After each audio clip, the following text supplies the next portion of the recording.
काही महिन्यांपूर्वी बेलापूरच्या कोल्हार चौकात एटीएम फोडून धुमाकूळ घालणारे आरोपी पुन्हा सक्रिय झाल्याने बेलापूरमध्ये खळबळ उडाली होती. मात्र पोलिसांच्या सतर्कतेमुळे आणि थरारक पाठलागामुळे तिन्ही आरोपींना जेरबंद करण्यात यश आले आहे. शुक्रवारी 25 जुलै सायंकाळी बेलापूर बाजारात निळ्या रंगाची मारुती 800 गाडी संशयास्पद स्थितीत उभी असल्याची माहिती पोलिसांना मिळाली. तात्काळ नंदकिशोर लोखंडे यांनी घटनास्थळी धाव घेतली आणि गाडीचा दरवाजा वाजवला. पोलिसांना पाहताच संशयितांनी गाडी भरधाव वेगाने पळवून नेली. पेठेतून झेंडा चौक मार्गे पडेगावच्या दिशेने आरोपी फरार झाले. पोलिसांनी प्रसंगावधान साधत संशयितांचा पाठलाग सुरू केला. नंदकिशोर लोखंडे यांनी भारत तमनर यांना फोन करून पाठलाग करण्यास सांगितले.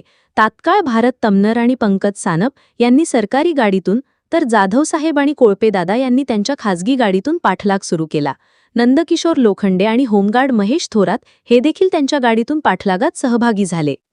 पडेगावजवळ संशयितांची गाडी पलटी झाली. या घटनेनंतर पोलिसांनी पडेगाव येथील ग्रामस्थांच्या मदतीने कारमधील संशयित दीपक गोपाल देवांगण वय 23 राहा म्हाडा वसाहत श्रीरामपूर, सम्यक विजय मुगदिया वय 22 राहा दत्तनगर श्रीरामपूर आणि विधी संघर्षग्रस्त बालक विराज राजेश कंडारे यांना ताब्यात घेतले.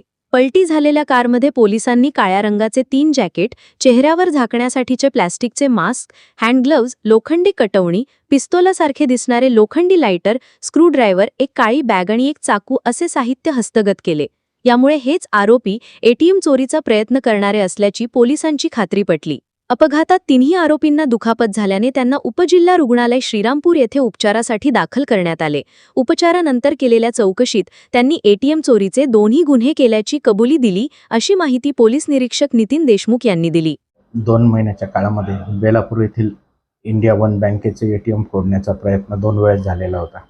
सदर बाबत बेलापूर श्रीरामपूर शहर पोलीस स्टेशन येथे गुन्हे दाखल आहेत.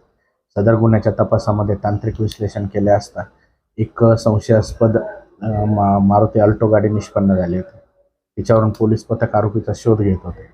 काल संध्याकाळी 8 वाजताच्या दरम्यान बेलापूर दूरक्षेत्र येथील पोलीस अंमलदारांना तशाच वर्णाची एक संशयित मारुती अल्टो गाडी एका ठिकाणी संशयितरित्या थांबलेली दिसली.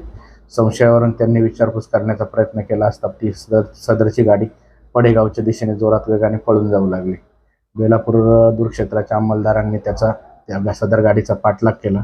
पाठलागादरम्यान सदर गाडी लाटेगाव रेल्वे स्टेशनच्या जवळ पलटी झाली. सदर गाडीमध्ये 3 इसम मिळून आले, त्यातला एक अल्पवयीन. 3 इसम अपघातात जखमी झालेले असल्यामुळे त्यांना सध्या औषधोपचार कामी दाखल केलेले. त्यांना ताब्यात घेऊन पुढील कार्यवाही करीत आहोत. सदर आरोपी जे आहे यांनी यापूर्वी सुद्धा काही गुन्हे केले होते. इतर ठिकाणच्या गुन्ह्याबाबत आरोपी जेव्हा ताब्यात घेतले त्यावेळी ते जखमी अवस्थेत म्हणून आल्यामुळे अद्याप त्यांच्याकडे सखोल विचारपूस करणे शक्य झालेले नाही. त्यांची प्रकृती ठीक होता. डॉक्टरांच्या सल्ल्याने त्यांना ताब्यात घेऊन पुढील कार्यवाही करण्यात येईल. पोलीस अधीक्षक सोमनाथ घारगे साहेब, अपर पोलीस अधीक्षक श्रीरामपूर सोमनाथ वाघचौरे साहेब तसेच उपविभागीय पोलीस अधिकारी श्रीरामपूर उपविभाग डॉ. बसवराज शिवपूजे साहेब यांच्या मार्गदर्शनाखाली श्रीरामपूर शहर पोलीस स्टेशनचे पोलीस निरीक्षक नितीन देशमुख यांच्या तपास पथकातील सपोनी गणेश जाधव, श्रेणी पोलीस सहायक inspector Sudhir Hapse, police head constable Balasaheb Kolpe, police constable Sampat Bade, Bharat Tamnar, Pankaj Sanap, Ravindra अभंग, नंदकिशोर लोखंडे आणि होमगार्ड महेश थोरात यांनी ही कारवाई केली आहे. पोलिसांनी दाखवलेल्या या धाडसामुळे बेलापूरकरांनी सुटकेचा निश्वास सोडला असून त्यांच्या या कामगिरीचे सर्वत्र कौतुक होत आहे.